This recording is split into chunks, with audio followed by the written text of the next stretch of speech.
En Afrique du Sud, le fort de Bonne-Espérance, construit par les esclaves, est longtemps resté un symbole d'oppression et de torture. Alors qu'il fête ses 350 ans, le gouvernement sud-africain met tout en œuvre pour que le château représente la guérison et l'unité du pays.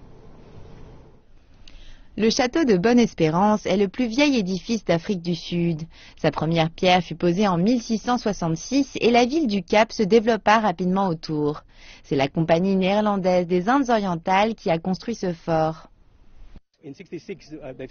En 1666, ils ont commencé à construire le fort pour en faire une escale sur la route des épices, où les navires en provenance de l'ouest et se dirigeant vers l'est se ravitailleraient en eau et en viande fraîche.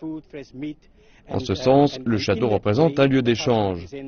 Finalement, il s'est transformé en poste colonial lorsque les Britanniques ont débuté une vaste campagne impérialiste en Afrique. Pendant l'apartheid, l'armée a été logée ici durant près de 60 ans. Le château a été construit par des esclaves venant principalement d'Angola, du Mozambique, d'Extrême-Orient et des populations autochtones. C'était un lieu de bagne et de brutalité. Les prisonniers y étaient détenus et torturés dans cette pièce qui est connue sous le nom de chambre de torture. Malgré son passé sombre durant la période coloniale et sous l'apartheid, le gouvernement est déterminé à faire du château de Bonne-Espérance un centre de mémoire, d'espoir et d'intégration.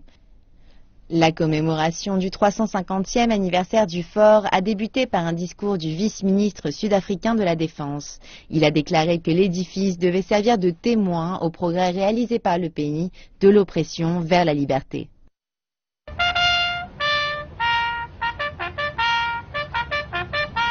Nous souhaitons passer d'un lieu de souffrance, de douleur et d'exclusion à un endroit qui symbolise la guérison, l'unité et la construction de notre nation. Bonjour, excellente année à vous.